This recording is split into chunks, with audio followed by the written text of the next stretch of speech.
नमस्कार, मी अविनाश जाधव, मनसे ठाणे पालघर जिल्हा अध्यक्ष. मी आज तुमच्यासमोर एक वेगळा विषय घेऊन आलो आणि विषय आहे फ्रॉडचा. काल अधिवेशनामध्ये आपल्याला महाराष्ट्राच्या मुख्यमंत्र्यांनी फ्रॉड विषयी, कशा प्रकारे फ्रॉड होतो, त्याच्या बाबतीत काय हेल्पलाईन सुरू केलेल्या आहेत या बाबतीमध्ये एक अधिवेशनामध्ये भाषण केलं. परंतु आपल्या जवळ, ठाण्याच्या जवळ असलेल्या डोंबिवलीमध्ये राहणारी ही निधी तिवारी, ही निधीचं वय 19 वर्ष, ही एमएससीच्या फर्स्ट इयरला आहे. आता गेल्या वर्षी तिचं गेल्या बिर्ला कॉलेजला.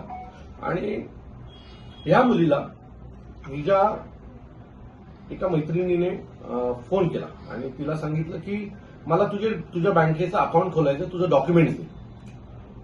ती मुलगी बँकेत अकाउंट खोलायचं काम करायचं. तिने सांगितलं मला 1000 रुपये मिळतील. हे सगळं केलं तर तिने तिचे डॉक्युमेंट दिले. पुढे झालं असं की तिच्या नावावर एक नव्हे तर 2-3 अकाउंट वेगवेगळ्या बँकेमध्ये खोलले गेले.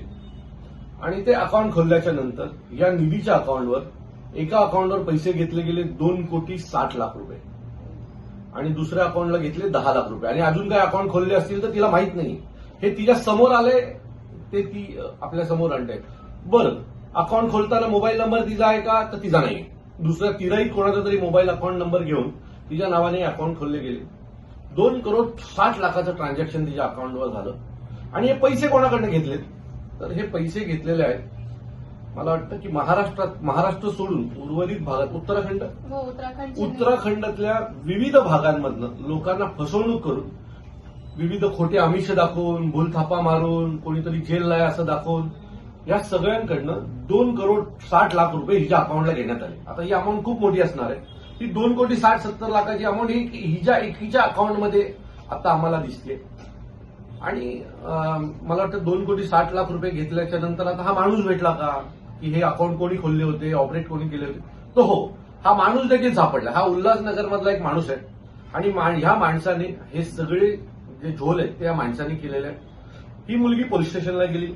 रितसर पोलिसांना याच्या बाबतीत तक्रार दिली की माझ्या अकाउंटला एवढ्या कोटीचे पैसे आलेले आहेत, माझी ती परिस्थिती नाहीये, हे अकाउंट कसे खोलले गेले हे मला माहित नाही. तिने सगळी तिच्याकडे जी माहिती होती ती डोंबिवलीच्या रामनगर पोलीस स्टेशनला डोंबिवलीच्या ही सगळी माहिती दिली. आता ही मुलगी तक्रार दिल्याच्या नंतर मागच्या 1 महिना झाला पोलीस स्टेशनला राऊंड मारते. 3 महिने झाले पोलीस स्टेशनला राऊंड मारते. त्या माणसावर कुठल्याच प्रकारची कारवाई होत नाहीये. म्हणजे एक मुलगी, तिच्याबरोबर झालेला फ्रॉड हा जर समोर आणत असेल, पोलीस स्टेशनला समोरून जाऊन तक्रार देत असेल, प्रूफ देत असेल, माझ्या अकाउंटला हे एवढे पैसे, तिने स्वतः अनेक बँकांमध्ये जाऊन त्या स्टेटमेंट काढल्या आहेत आणि ते सगळं दिल्याच्या नंतर आता तिला पोलीस सांगतायत ते कंप्लेंटर नाही, कंप्लेंटरची गरज आहे. ही मुलगी सांगते माझ्या अकाउंटला खोटे पैसे आलेले आहेत आणि त्याच्यानंतर तुम्हाला जर कंप्लेंटर लागत असेल तर मला असं वाटतंय मग कोण येणार आहे पुढे? मग मुख्यमंत्र्यांनी मोठी भाषणं का करावीत अधिवेशनामध्ये? माझं मत आहे या मुलीला न्याय मिळाला पाहिजे. तिच्या अकाउंटला आता उद्या जर काही कंप्लेंट झाली तर ही जेलला जाणार आहे. त्यावेळेला हे पोलीस तिच्या बाजूला उभे राहणार नाहीयेत. मला वाटतं याची खोलवर तपासणी केली पाहिजे. उत्तराखंडामधल्या ज्या नागरिकाची फसवणूक झाली आहे ना, तो माणूस देखील भारतीय आहे, त्याचाही अधिकार आहे. उलट महाराष्ट्र पोलिसांनी यात पुढाकार घेऊन एक खूप मोठा रॅकेट ओपन केला पाहिजे. म्हणजे आरोपी माहिती आहे का? तर आरोपी माहिती आहे. म्हणजे या मुलीला त्या आरोपीचं नाव माहिती आहे. काय नाव आहे त्याचं? जय शकला नावाचा एक व्यक्ती आहे. त्यांनी हा सगळा फ्रॉड केलाय. त्याला पोलिसांनी बोलवलं देखील पोलीस स्टेशनला. पण त्याच्यावर कुठल्याच प्रकारची एवढ्या मोठ्या फ्रॉड नंतर कारवाई होत नाही, चौकशी होत नाही. खरं तर हा मॅटर सीआयडी वगैरेकडे दिला पाहिजे की एवढे पैसे तुम्ही फ्रॉड करून आणता कसे एका मुलीच्या अकाउंटला 20 वर्षाच्या?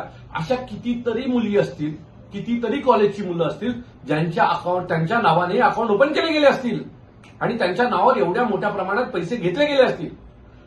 जर पोलीसच हिला मदत करत नसणार तर करायचं काय? मला वाटतं महाराष्ट्राचं अधिवेशन सुरू आहे आणि अधिवेशनातला अतिशय महत्वाचा चर्चेचा विषय हा. मी माझ्या अनेक जे आमदार मित्र आहेत त्यांना देखील आज पत्र पाठवतोय आणि हा विषय चर्चेत घ्यावा अशी मी त्यांना मागणी करतोय. पण मला असं वाटतंय की या विषयात खूप मोठा झालमोल आहे. आता या मुलीबरोबर काय घडलं? ती तुम्हाला सांगेल. माझी चांदनी सिंग म्हणून माझ्या वडीलची एक मुलगी आहे. तिने बँकमध्ये स्वतः येते, आरबीएल बँकमध्ये जॉबला. तिच्या वय 35 आता. तिने मला बोललं होतं बँकेचं टार्गेट आहे म्हणून तू ओपन कर. मी दिलं माझं सगळं डॉक्युमेंट्स. मी स्वतःच गेली होती अकाउंट ओपन करायला आणि तिने मला बोललं त्या बदल्याने टार्गेटचं जे इन्सेंटिव्ह भेटेल ते तुला दिला. 1-1.5 हजार दिलं पण तिने. त्यानंतर मला काहीच माहित नाही कुठून पैसे आले, कुठं सगळं ऍक्सेस पण घेतलं, चेकबुक एटीएम सगळं तिच्याकडे घेतलं, नंबर पण तिचाच होता. मला काही माहितच नाही पैसे कुठून आला. 3 डिसेंबरला मला हे कळलं. ते रामनगर पोलीस स्टेशनमध्ये जाऊन सगळं गोष्ट सांगितलं. 19 डिसेंबरला त्यांना पकडलं 4 वाजता ते गणेश मंदिरकडे. त्यानंतर त्यांना रात्री 11:30 पर्यंत सोडून दिला आणि आता बोलतात तू सेफ आहे. पण मी कसं सेफ आहे? त्यांचा जबाब पण उलटसुलट घेतलाय. माझ्यासमोर जे त्यांनी मान केला होता आणि जे मला जबाब भेटलाय ते दोन्ही खूप वेगळं आहे. मला असं वाटतं की ह्या प्रकरणाची नीट चौकशी झाली पाहिजे. हा प्रकरण दिसतो तेवढा छोटा नाहीये. ह्यात अशा अनेक कॉलेजची मुलं मुली आज ही समोर यायची हिनी डेअरिंग केली आहे. असे अनेक मुलं मुली असतील की जे जाऊ दे ना बघू नंतर काय होईल. तुम्हाला आणखी एक गोष्ट सांगतो. माझ्या मनसेच्या ठाण्याच्या कार्यालयामध्ये रोज एक महिला येते. तिचा नवरा मागच्या 4 महिन्यापासून जेलला आहे. आता त्या माणसाची चुकी काय तुम्हाला सांगतो. त्या माणसाने त्याच्या एका मित्राला आधार कार्ड पॅन कार्ड दिला आणि त्या माणसाने त्याच्या नावावर 4 फ्रॉड कंपन्या खोलल्या. 4 फ्रॉड कंपनीमध्ये जीएसटीचे 27 करोड रुपये त्याच्या नावावर बाकी आहेत असं दाखवलं. ज्याला राहायचं घर नाहीये अशा व्यक्तीवर 27 करोड रुपयाची जीएसटीचं देणं बाकी आहे असं दाखवलं. ज्याने पैसे खाल्ले, ज्यांनी त्या अकाउंटला ट्रान्झॅक्शन केले ती सगळी लोक गायब आहेत. पण हा गरीब ज्याला स्वतःचं घर नाही, ज्याला 10,000 रुपये पगारावर त्याच ठिकाणी काम करायचं, तो माणूस आज जेलला 4 महिन्यापासून.